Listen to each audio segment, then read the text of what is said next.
Every morning I get up at 5 a.m. I usually have a banana for breakfast because the microwave makes noise, and I don't want to wake up my girlfriend.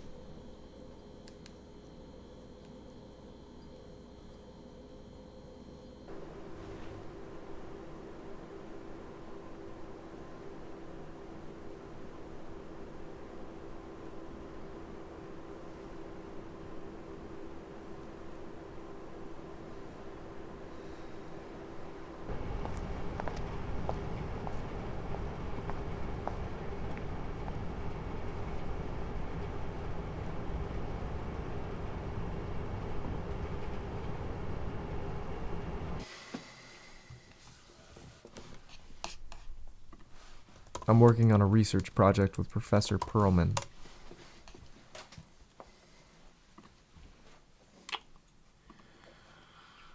So you just want me to put these in the second doc? Yes, everything from the University of Helsinki library goes in there. Right. Got it. So how much do we have left? So this is 1949, and he died in 57, so 8 years. But, I actually don't see any letters past 1951. Oh, there's more on the database. Got it.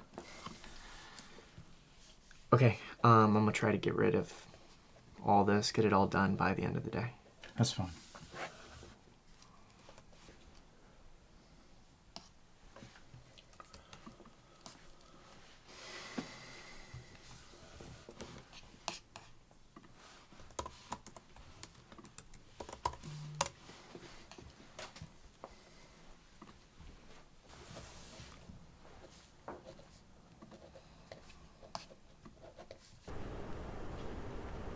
After half an hour of work, we go for a jog.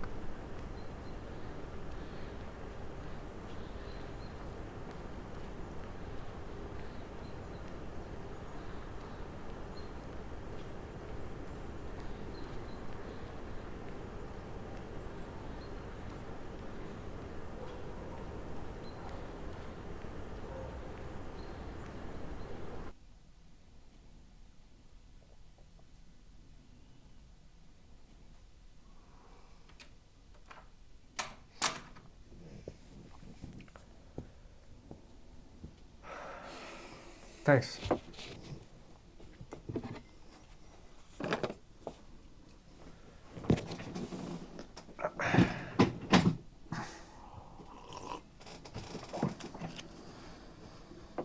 So, what were we talking about? When? Just before you got the tea. Was it about the fellowship? Nah, I think it was after that. Well, whatever. It's not important.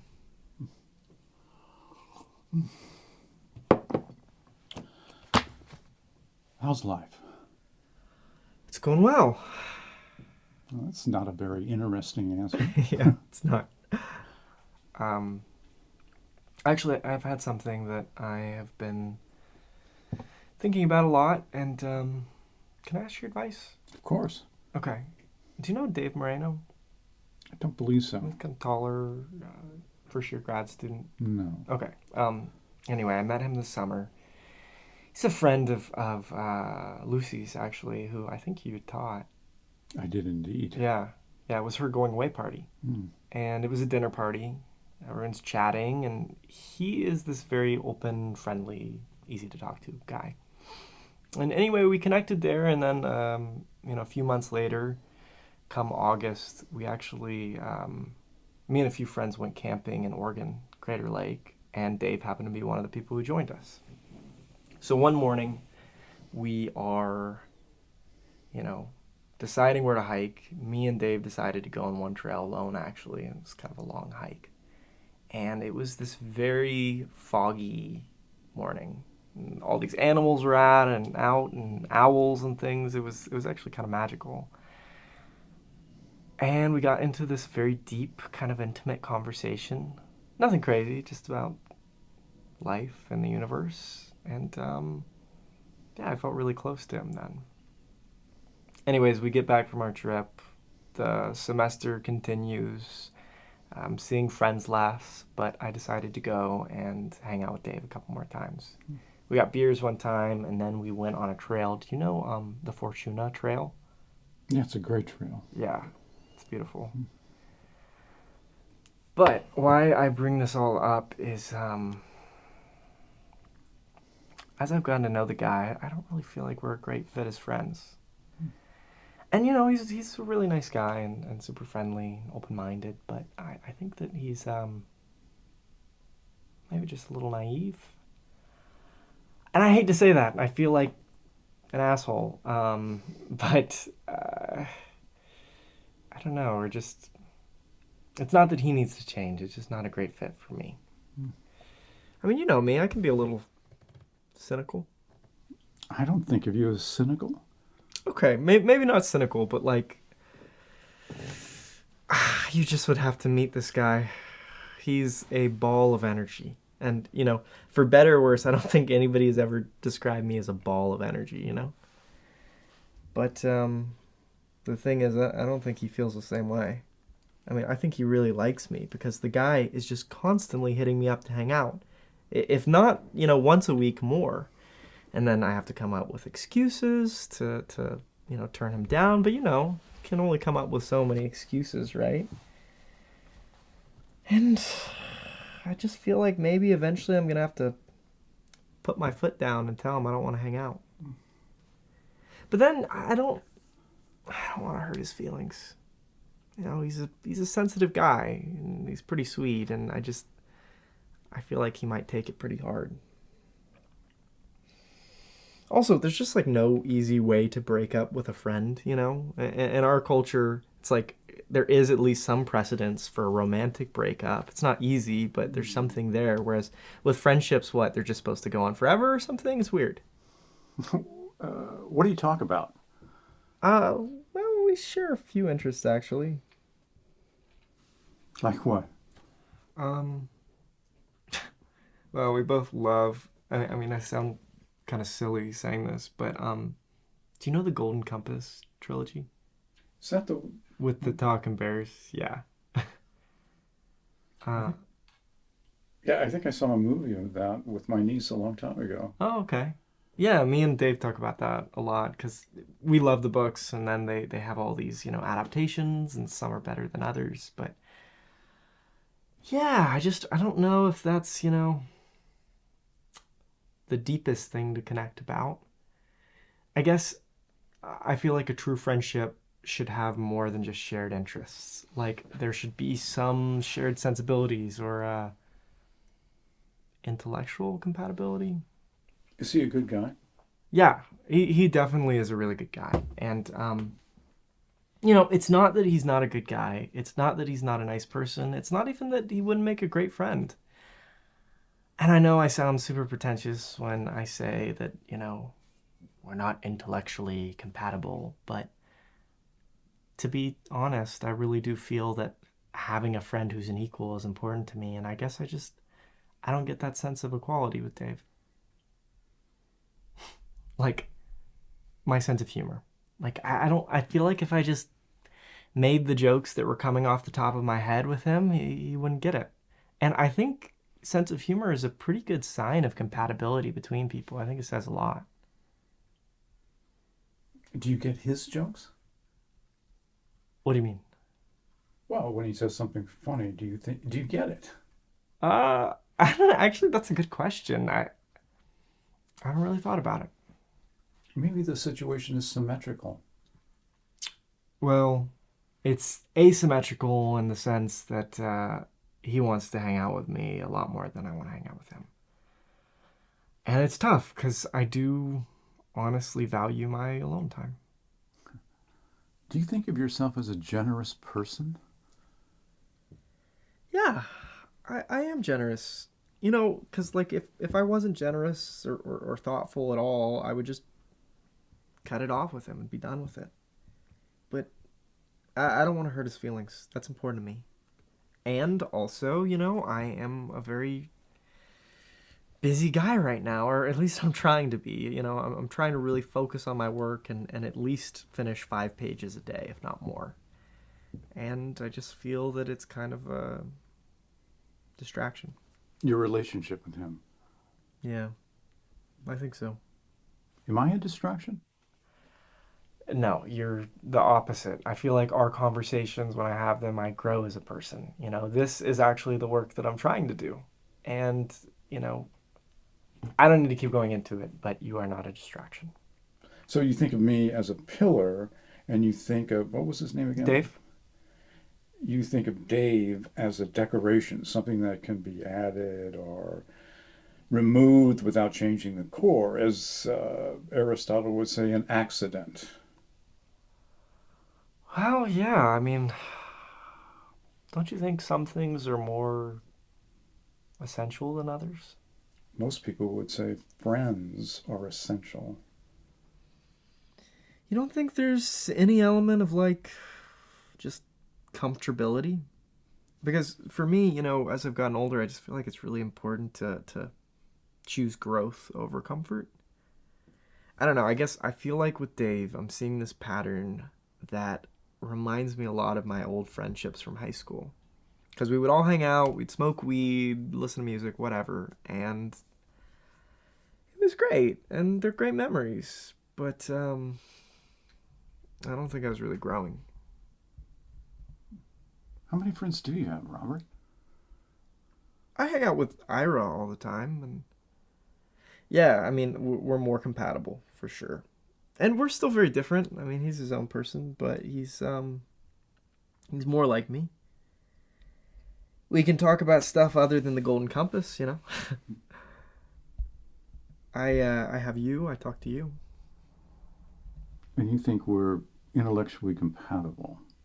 Yeah.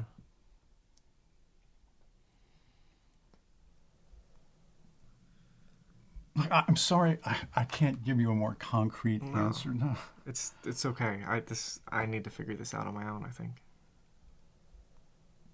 I can give it more thought.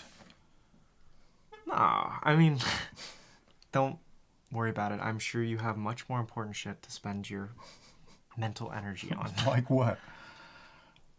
Grading papers. TAs. Oh. So you do have some free time. All of our time in life is free time. Touche. Let's get back to work. Yeah.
In the early years, he seemed to be sanguine that he would succeed in doing so, and even later on, he would not admit anything to the contrary.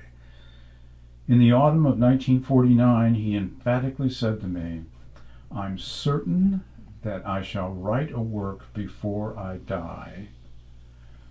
When that will be, I don't know, but I know that I shall write it."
Morning. Morning. Be cold out.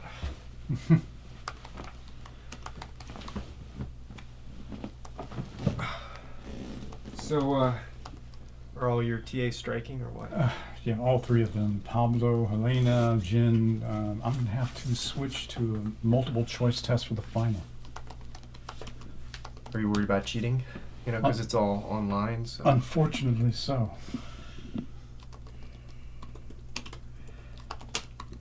So I'm pretty much done with the Helsinki library stuff, but you also wanted me to pull up. Yeah, the some next step is the Visa Saren book. It'll take us a while to get through that. What is that called?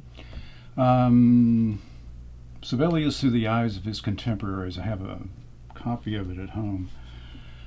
Hey, Robert. Yeah. Do you remember that friend you were talking about, Dave? Oh, yeah, but seriously, No. don't worry about it. I want to help. So I invited him today to work with us on the project. Really? Yeah, you'll be here soon. Okay. How did you contact him? Through the UCSD email. All right. That's surprising. Well, I thought that in order for me to really give you a sound piece of advice, I couldn't do that unless I met the guy. Yeah, no, that makes sense to me. You're okay with this? Of course. I'm just honestly surprised he didn't mention it to me. Well, I told him not to. So is he coming like right now, or? No, he'll be here soon. You can explain the project to him, and he can help you with the transcriptions. Okay. Well, anyway, in-person testing seems to be verboten this quarter. Hmm. The strikers were outside my classroom. There were barely anybody there, and I was preaching to a crowd of 4. Now you know he's really loyal. Right. Guess I was just thinking. Come in.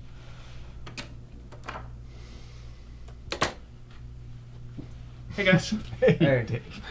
I brought coffee. Hey, could you leave it over there, just for the time being? Oof, they are hot. Pull up a chair, and welcome to our research group. Yeah, I'm excited. I haven't woken up this early since like high school. I'm afraid that's my fault. It's a long-standing habit, and Robert has been gracious enough to adopt it. So you guys meet every day? Yes. Yeah. So tell me about this this thing you're working on. Let me have Robert explain it to you. Okay. Yeah, sure. Basically.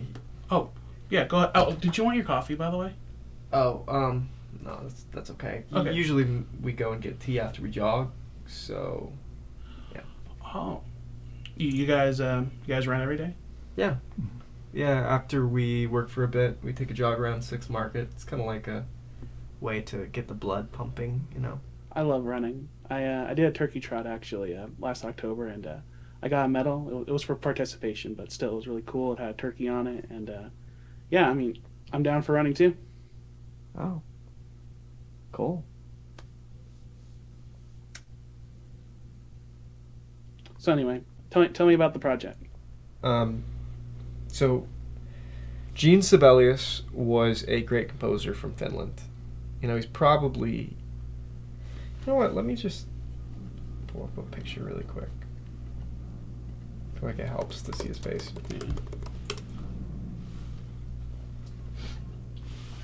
Oh wow, he's a scary looking dude. Kind of, he's got kind of like the Max von Sydow vibe going with him. Yeah. Well, he's probably the most famous Finnish person of all time. He was born in 1857. Yeah, and he died in 1865 and died in 1957. So he was basically there for the metamorphosis from, traditional classical romantic music into, modernism. But he was a pretty conservative, old-fashioned composer, so it's not like he really bent with the times a whole lot. I mean, I think that goes without saying. I mean, look at that picture. He actually had really cool hair, a crazy mustache when he was younger. But then in 1917, he shaved it all off. He wanted to completely change his image. I feel that. He's interesting, though. There is some mystery surrounding his life because, for the last 30 years or so, he just stopped writing music. They call it the Silence of Jarvenpää, which was the name of his home in the Finnish countryside. But he just stayed at his house, and drank and smoked and threw parties, but he didn't write. Which, he was really prolific before. So anyway, that's the mystery that the professor is trying to solve. The mystery of why he stopped writing. Yeah. And you both work on it. Yeah, I mean, I'm just helping during the early phases of research. I'm not going to be like a co-writer or anything. Yeah. But, I'm mainly checking out material. So, reading a lot of books, reading letters from his silent period. He wrote a lot of letters. But not a lot of music. No, not really. I mean, a couple things, he wrote some Masonic ritual music, because, he was a Freemason. He did write a piece for a friend who passed, the funeral piece. I think the biggest thing, though, was that apparently he was working on an 8th symphony for a long time. He actually promised it to the Boston Symphony Orchestra. He said, "You have no idea how brilliant it is." But he never turned anything in. One day in the 40s, I guess he walked into one of his dining rooms and had an armful of music and fed it piece by piece into the fire. People think that the 8th Symphony was probably one of the things that he put in the fire that day, but regardless, he walked away from it all feeling a great sense of peace after all of his work had been burned. Well, maybe it was because of like writer's block. A lot of great artists have writer's block, and he just hated everything that was coming out. So yeah, that's actually a common theory. Writer's block. Yeah, that's the dominant one. What do you think? I don't know. We're just starting the project, and I don't like to jump to conclusions. So. Well, I mean, it sounds amazing. I really just I don't know what to say. I mean, okay, so to be transparent, we talked about this, but I don't know a whole lot about classical music. I mainly listen to hip hop and pop, but you know that. So, Gershwin, I kind of like Gershwin a little bit. Would you like to hear some Sibelius? Sure. Robert, can you play Finlandia? Yeah. So this is basically his biggest piece, and it's kind of like the unofficial national anthem of Finland.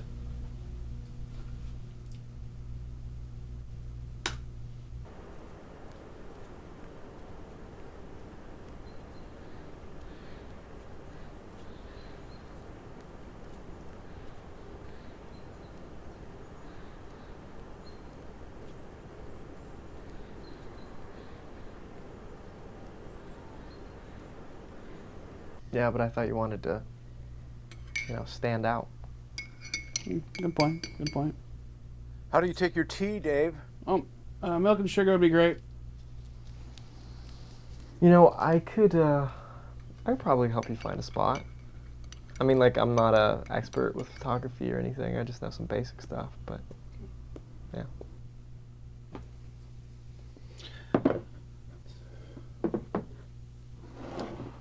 Thanks.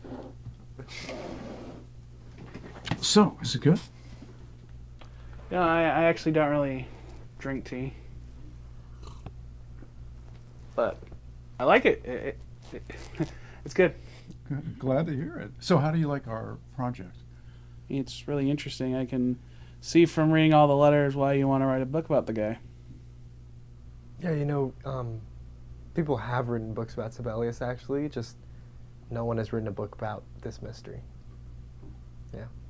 I guess, well, it should be a big hit then. Well, the market is not really there for musical history nonfiction. But it's the mystery that will grab people. Hopefully so.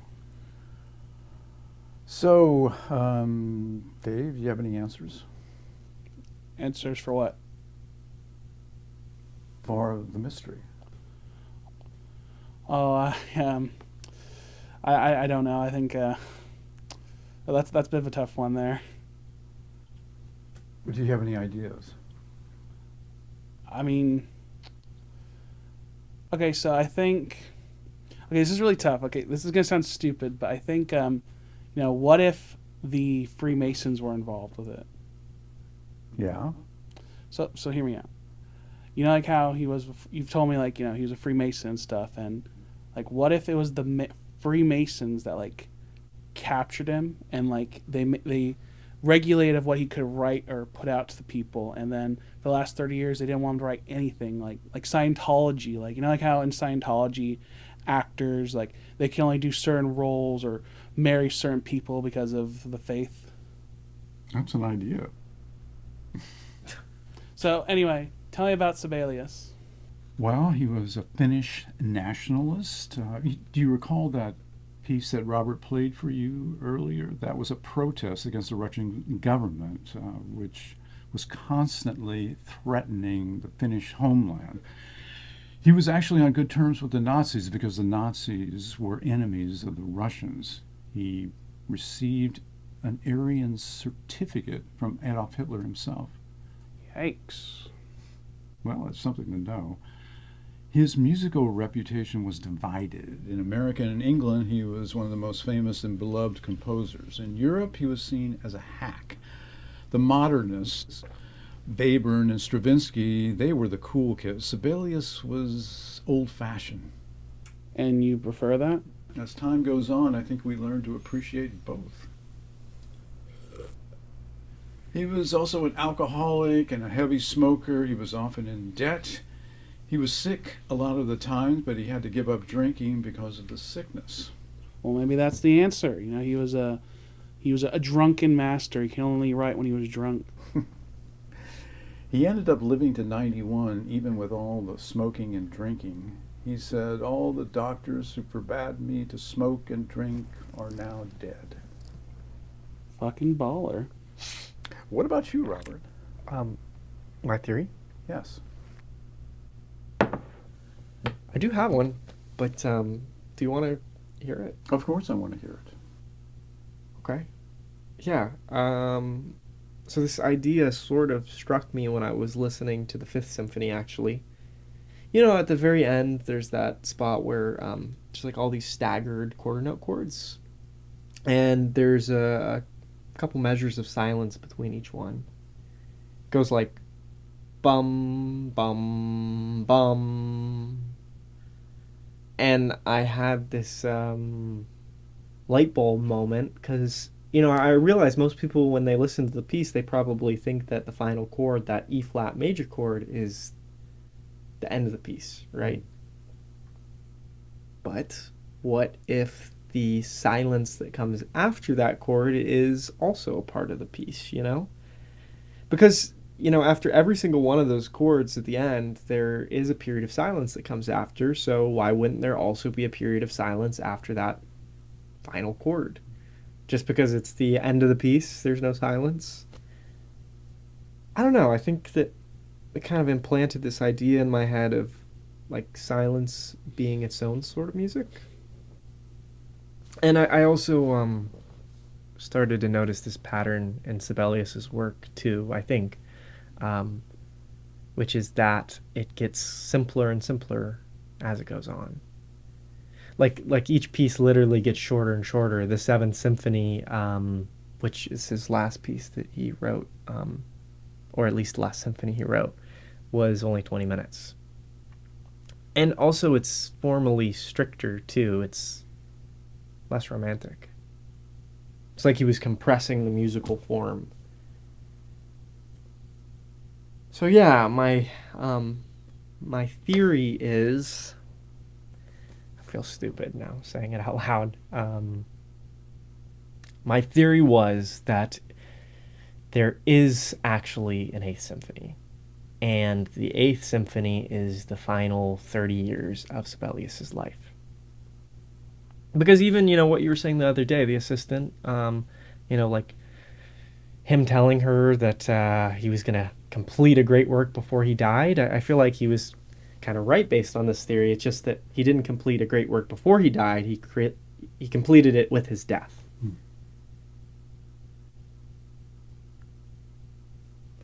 you think that's totally childish? No, it's not childish at all. It's very intelligent. You don't have to. No, I'm serious.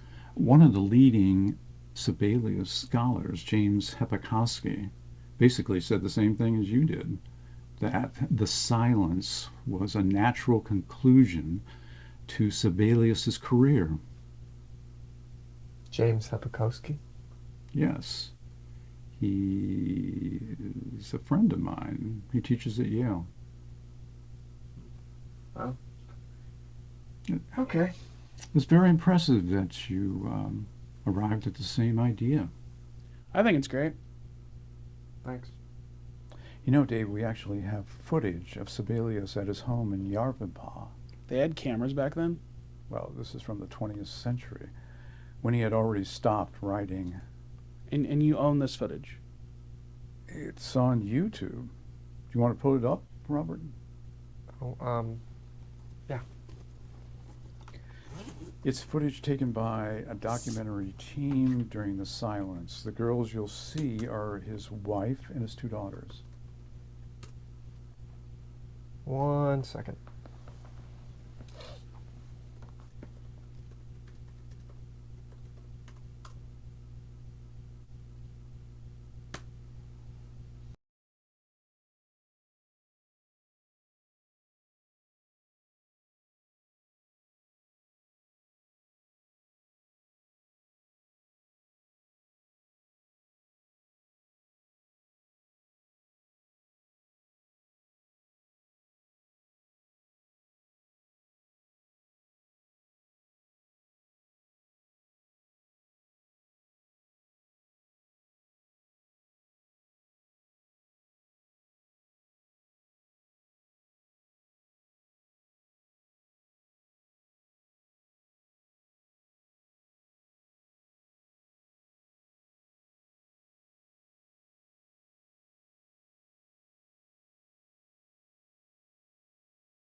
I gotta say, Professor, when you first emailed me about this project, I wasn't exactly thrilled about waking up super early in the morning. It was not the first thing that I wanted to do, but I gotta say, I've really came around to it. Like, it reminded me back when I was in high school, and we had zero period. I had to wake up at 5:30 in the morning every day from like Monday through Friday, and it was for like just some like BS leadership stuff. And after that, when it came to going to college, I definitely did not want to do that anymore. So I took advantage of the picking your schedule, and I made sure that all my classes started at like 2 p.m. so I can sleep in till 1 p.m. And so anyway, doing this whole project, I've really I've liked waking up early, and it's really been nice. Like, I didn't expect to like it as much as I do. Glad to hear it. Yeah, like just there was this time when I was a teenager, and I wanted to hang out with the grown-ups, but they always put us to bed super early. So I waited for my sisters to be asleep, and then I got out of bed and threw off the blanket, threw off the sheets, but I made sure not to make any sound. So when I got out of bed, I made sure I didn't hop out and made sure that the springs didn't make any sound. And then as I got to the door, I used my fingers to open it. So I went to the doorknob and just opened it very, very slowly. And I opened it and I went out to just see what the grown-ups were doing. And they're always watching like Lifetime, which I know is the most exciting thing in the world. But to me, it was just this thrill of adventure just to sneak out of my room just to be with them. And granted, eventually they would invite me to it, but I just didn't have the same thrill of just like sneaking out. And since starting this, like being with y'all, just I've had to wake up early, and my roommates are very light sleepers, very annoyingly, to be honest with you. And so I've had to employ the same tactics. But as soon as I get out of the door, when I'm out in the world, it's just 5:30 in the morning, stars everywhere, and I just feel so alive. I feel like I could be dancing, and it's just so I know the feeling. it's jubilant, and it's more than just childhood nostalgia. I generally feel free, like waking up these early mornings. It's all that stuff that I'm stressed out about is just throughout the day is gone, and it's liberating. What kind of stuff? My TA work, grading. It's just it's so much. It's just like choking me. I feel like I get paralyzed just from how much work there is to do. And then there's even like the good stuff. My theater club, we have a production coming up. My talking with my parents, going to the beach with my friends, and I know that's all good stuff. And you're just like, why are you complaining about that? And I get it, but it's just I don't know. It's exhausting. I feel like I just hate it. I feel like I know I should love, but I realize I just hate all of that. That's interesting. And it's not me. It's not the real Dave. I feel like it's this caricature. Like people are like, oh, Dave, he's so nice. Like, oh, you're so nice. Everyone likes you. And it's like, it's not me. It's what people like. I feel like I'm being what people expect me to be or what they want me to be, and it's not me. And Do you feel that way when you come here? surprisingly, I don't feel that way when I'm here. I feel like I can be me. I can talk how I want and act like how I want, and I could be like normal and not like act like being who others think Dave is.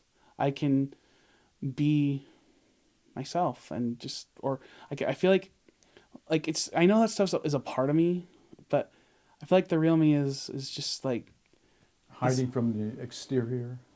something like that. Like I know it's I'm sorry that I'm just ranting. It's okay to rant for a little while. Yeah, I'm just anyway, have you ever felt that way? Yeah, I used to when I was your age. As a matter of fact, that's why I started getting up early. Really? Believe it or not, I was once an anxious young man with full of demons and anxieties, just like you two, but with a difference. In my case, I dedicated my life to become a famous composer, the next Beethoven. It was everything I thought about. But it was so painful because I knew that I would never be satisfied with what I produced. And my peers were so much more talented, and they didn't even try. I recall writing a well planned out fugue, adhering to all the correct strictures and structures. And my roommate just dashed off this modernist piece without following any of the rules, and it had so much more freshness than I could have imagined or could ever achieve. I knew I had the talent, but I also knew it wasn't enough in this competitive field. So I went on a similar journey that Dave is going through, and I When was First- this? felt this feeling. When was this? It was my first year at DePaul University. I felt crushed under the obligations that I had to put on myself. And like you, I had created this bronze idol in my own image. And I was trying to mimic it. The idol of a great composer. Yes. The idol of Beethoven with the piano legs sawed off and the ice water over his head. And I knew I wasn't like that at all, but I also knew I wanted it to be me so badly. It was around this time that I felt my whole life was exploding. And so I started to wake up early every morning. Initially, I reserved the time for my composing, just another part of my obsession. And so I staked out a piano room, I hit the keys for hours on end, searching for something valuable. And I did find something valuable, but it wasn't anything to do with symphonies or piano concertos.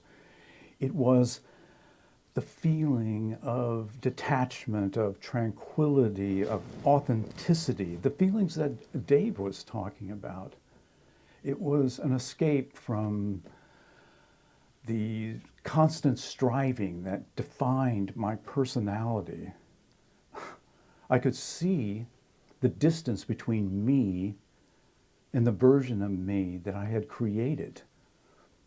And ironically,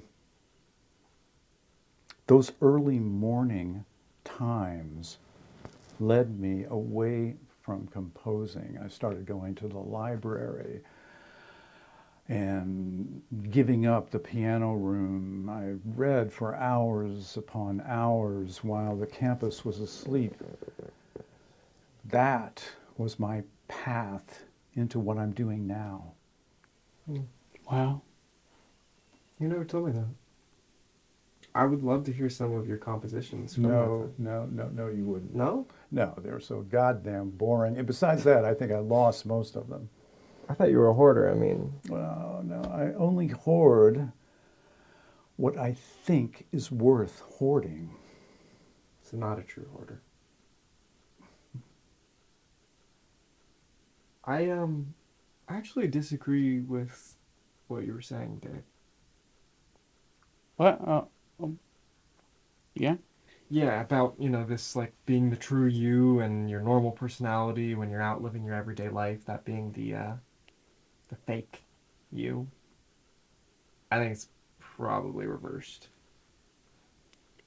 I mean, it is what I guess you got a point. I don't think you see my point. I mean that you can't, like, you can't see one part of yourself from another part, you know? Right now you're in this, reflective, contemplative place, right? It's like you're looking down at yourself from above or something. But if you were actually out at the beach, hanging out with your friends, laughing, throwing a volleyball around or whatever, like, I don't think you would be faking your personality there. I think that version of you is just you being natural. In those circumstances, that fake Dave is natural. And, I guess for that moment, it really is the real you. I guess I see But what you're why saying. do these two states have to be disconnected? Can't we gain awareness even in a social situation? Well, I mean, the question is, what are you becoming aware of, right? But Like, are you becoming aware of your true self? I don't think so. I think you're really just becoming aware of a different version of yourself. but I think Dave just wants to pick one. Yeah, but how could you pick? On what grounds? Whichever self is more fundamental. Yeah, I don't know. I guess I just don't really believe that there is a one self that's more fundamental. I think it's more like a bunch of lily pads floating together in a pond, and like you can hop from one to the next, but you can't do anything more than that. Yeah. I think I'm getting lost in the metaphors.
Good morning. Good morning.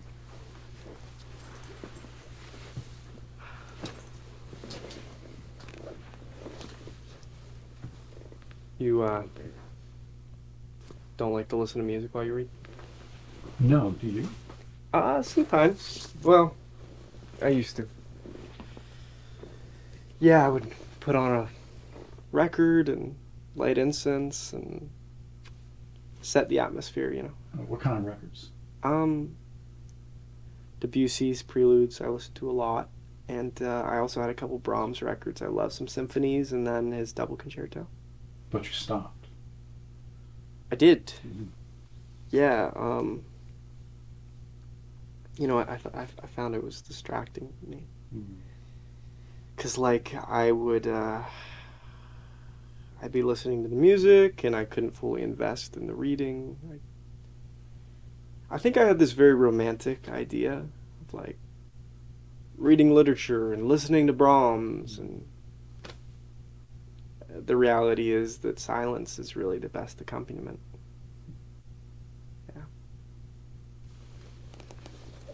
Yeah. With silence, it's like just you and the words on the page. What about you? Do you have any listening habits? Well, I would listen to music after dinner in the living room of the house. On vinyl? No, CDs. I have a collection of CDs from my younger days. See, my generation just has no idea how to use this. And I have a sentimental attachment to them. So let's wait for your friend and then we'll get started. Yeah, I actually wanted to talk to you about that because I spoke to Dave yesterday. We went to Wolftown and I got him a burrito and I just basically I let him know what the situation was. I let him know I don't think that we are a good fit as friends. Obviously, I did it in the nicest way possible. You know, I did not tell him that I didn't think he was an equal or anything. I put it in terms of my own limitations. But you know, I think that I had to put my foot down eventually, so I did. And yeah, it was kind of a painful conversation, but it took some courage, and I think it had to be done, so I'm glad I did it.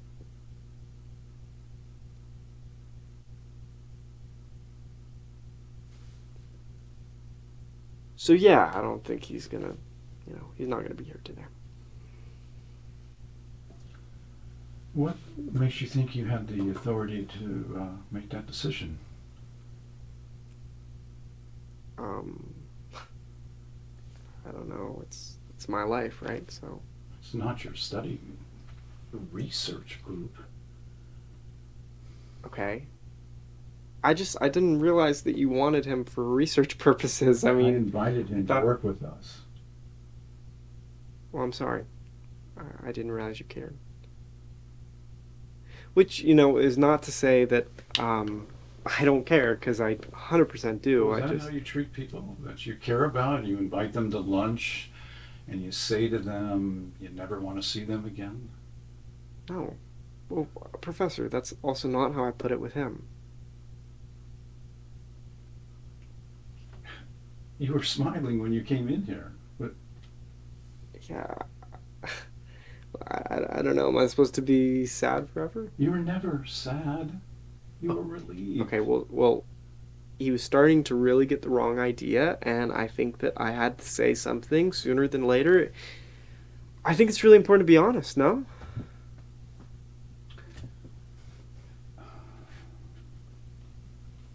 I think you need to leave. Seriously? Yes. Oh, so this is, it's over? Yes. I don't understand. Well, just think about it. Spend some time by yourself and really think about it. Okay, but you just met this guy like 2 days ago, and now it's gonna... It's not about Dave. So you want me to go? Yes.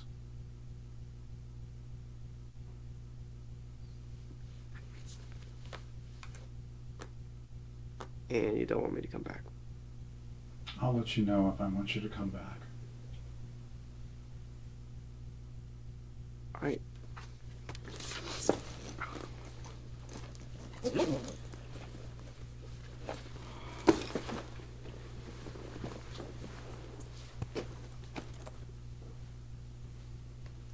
I just want you to know that I am very invested in this project, and I really enjoy working with you, and I'm really sorry if I... Goodbye, Robert. Alright. Alright.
Good morning.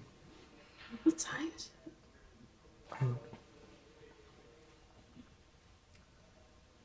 5:07. What's up? Do you want to come with me on a run? Run? Yeah, like my morning jog around the campus.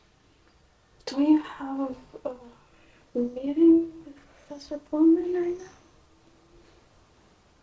I am not meeting with him today. Okay. I'm sorry for waking you up. I No, should've just... no, you're good. I'd love to go. Yeah. Yeah? Yeah, Really? it'll be fun. Oh, Oh my God. Thank you. yeah, of course. God, is it cold out? Yes, you should definitely get a sweater. Or a jacket or something. Sorry, I was very lonely running alone. You've already been out? Yeah. I jogged for a little, but I wanted your company. That's very sweet.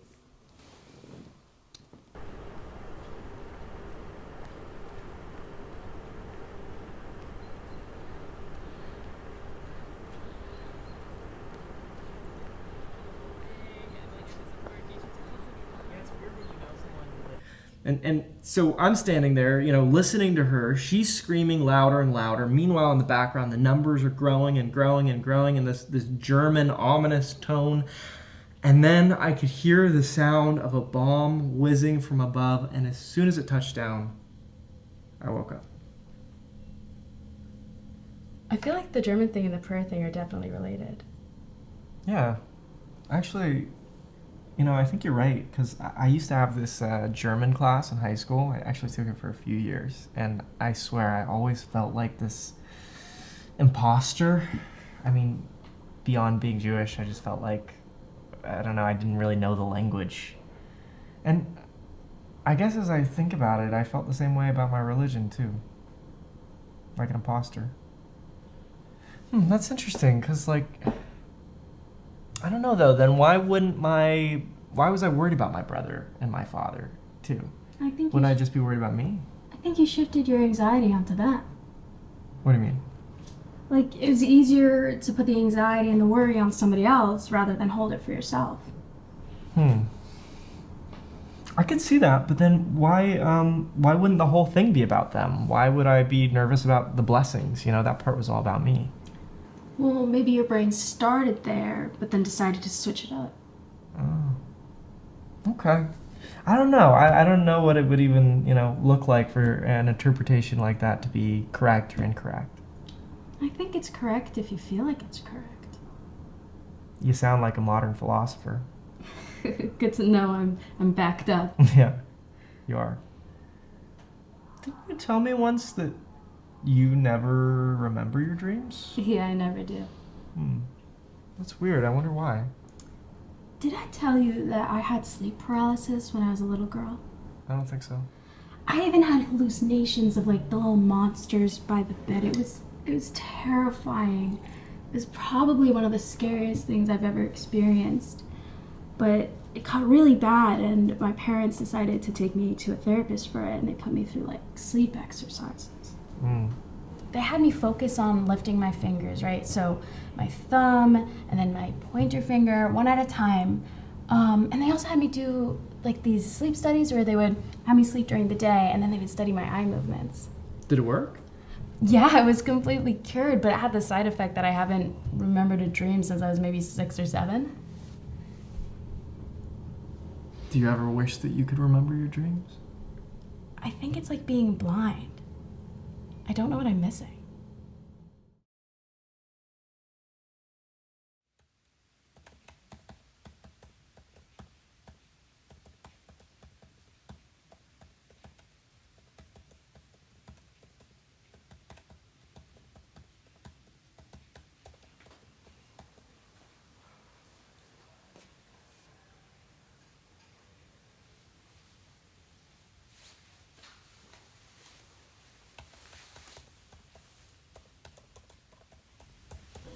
I had already done like 2.5 pages last week.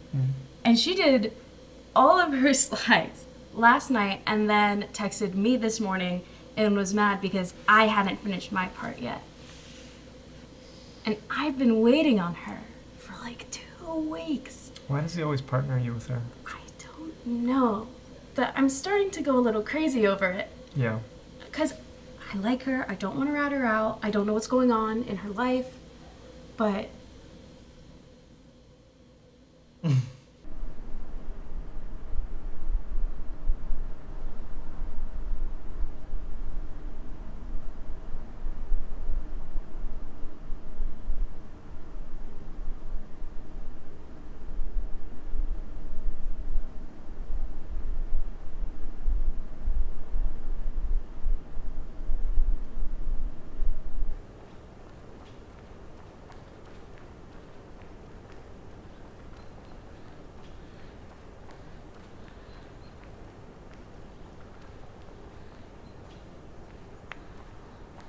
Oh my God, Professor Perlman, what a coincidence. Good morning, Alice. Good morning, Robert. Oh, it's so weird to run into you. I didn't know you were an early riser. Oh, I'm not usually. Just the past few days I've been getting up with Robert.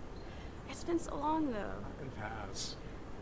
I think about our class all the time, though. I really think it was one of my favorites I ever took in college. I'm so glad to hear that. We should all go get coffee and catch up or something. I think that there's a 24-hour coffee shop down the street at 7th. We could all catch up, you know. I don't want to interrupt your morning. I'm sorry. No, I have time for coffee. Yeah, sure.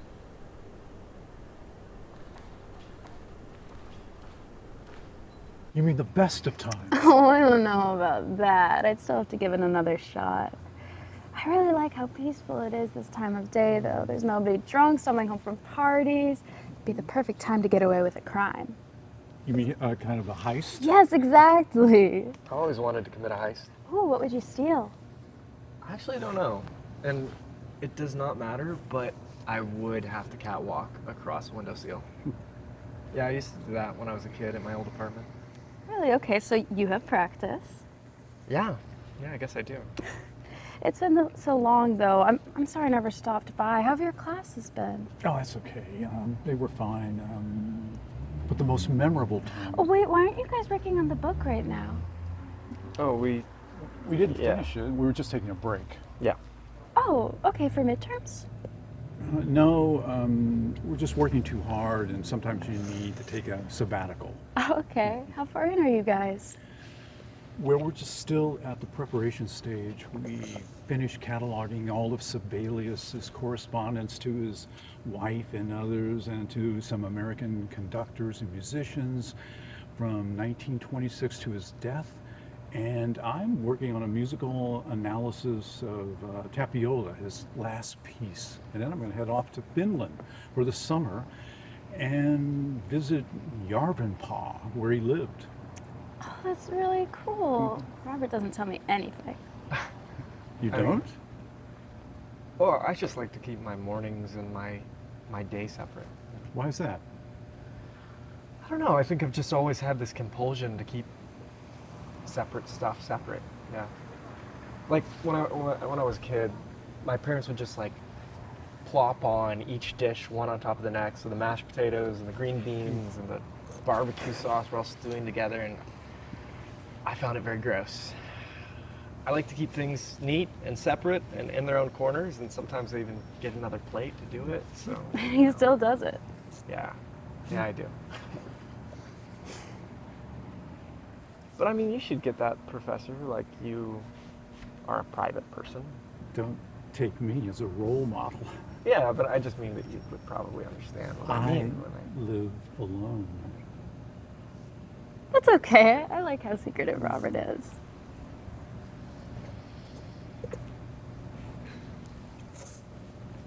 So do you have any secrets? I don't think so. What about your dreams? What do you mean?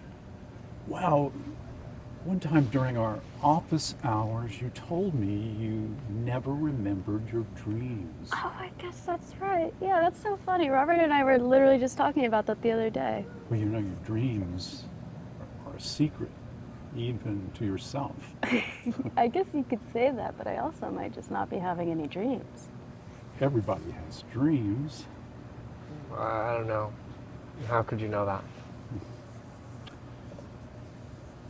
Well, Alice, I've heard your acting career is going really well. Oh yeah, that's really sweet. It's been going good. I'm in a play of The Lady from the Sea down at the Playhouse right now. I love that play. Me too. Who are you? I'm Hilda.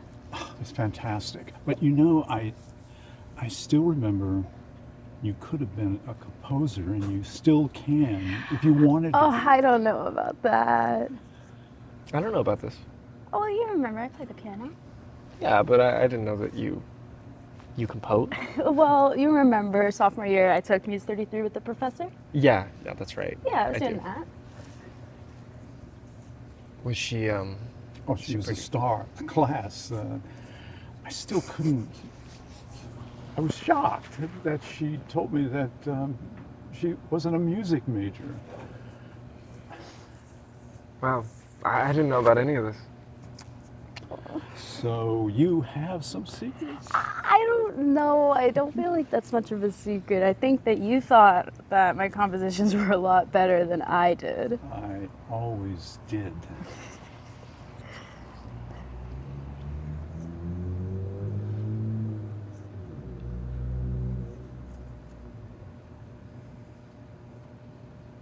Do you remember my final piece? Do you remember you played that?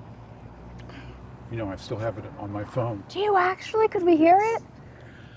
Yeah, if I can find it. Okay, yeah. So for our final, we did a 2-minute composition, and the professor actually decided to record himself playing it. God, it was the best student composition I've ever heard. Wait, here we go. Let me play it.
That's beautiful.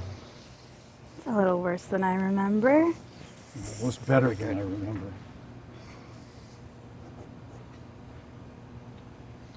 Well, we should probably get going. Thank you so much, Alice. It was great seeing you again and talking to you. Yeah, it was great to see you too, and good luck with the book. Thanks. Yeah.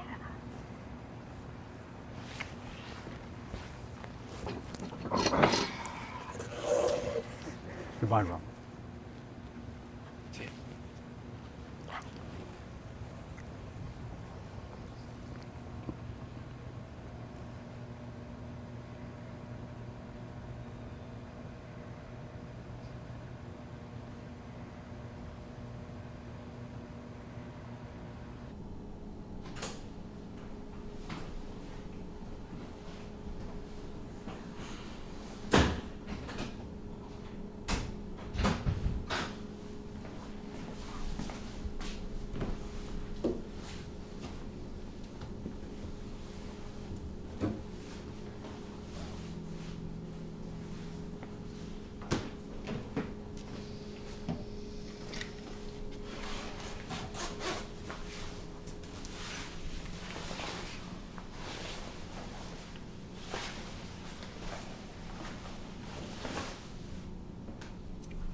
I actually really like unripe bananas.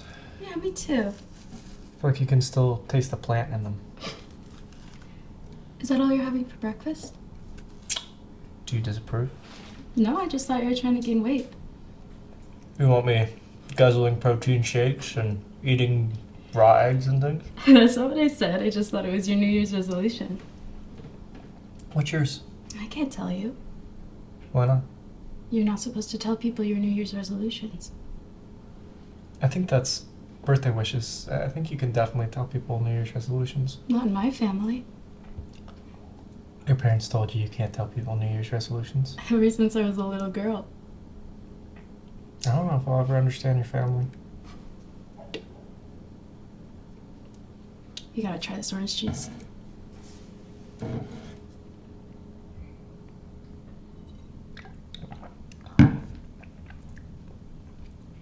That is good.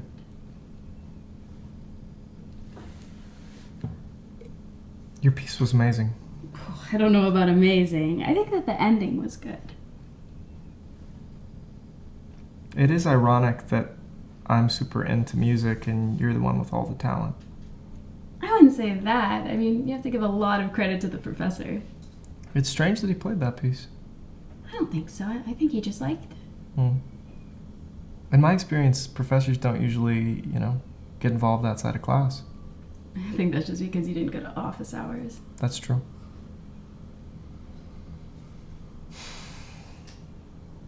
But yeah, I didn't know you guys were on such good terms. I mean, we haven't talked in so long. It seemed like you two were very close. Well, he's a good teacher. You know that. I never had him as a teacher. But as a mentor. You consider him a mentor? I thought you did. It's more of a working relationship. But it is a bit of a coincidence that he picked me. Why do you say that? Well, he liked you and then he picked me. Well, wasn't he impressed by your paper in the, Yeah. But still. I don't think I understand. I just mean that there are a lot of students that he could have picked to work with him. None that write as well as you. Sure there are.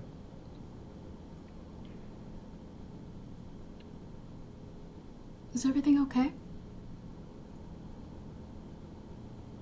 Yeah. Of course. Okay.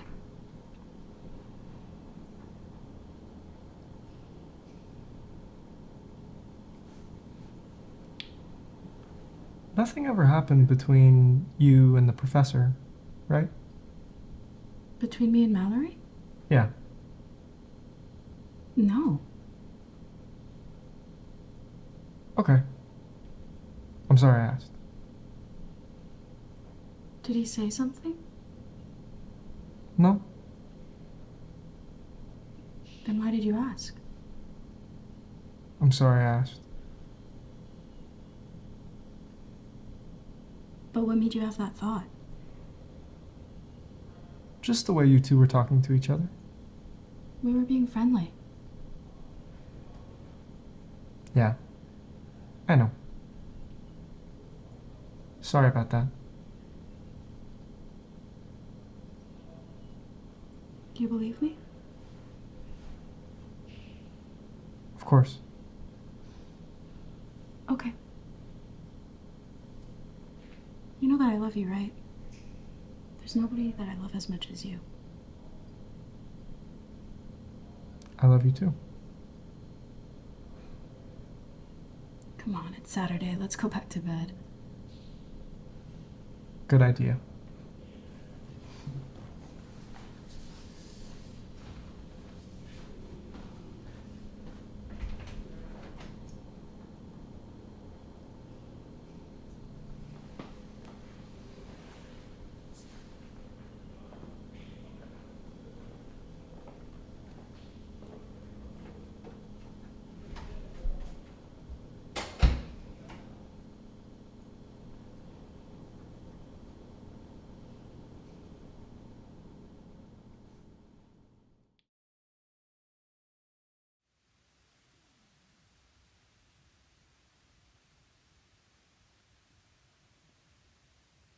I don't wake up early anymore.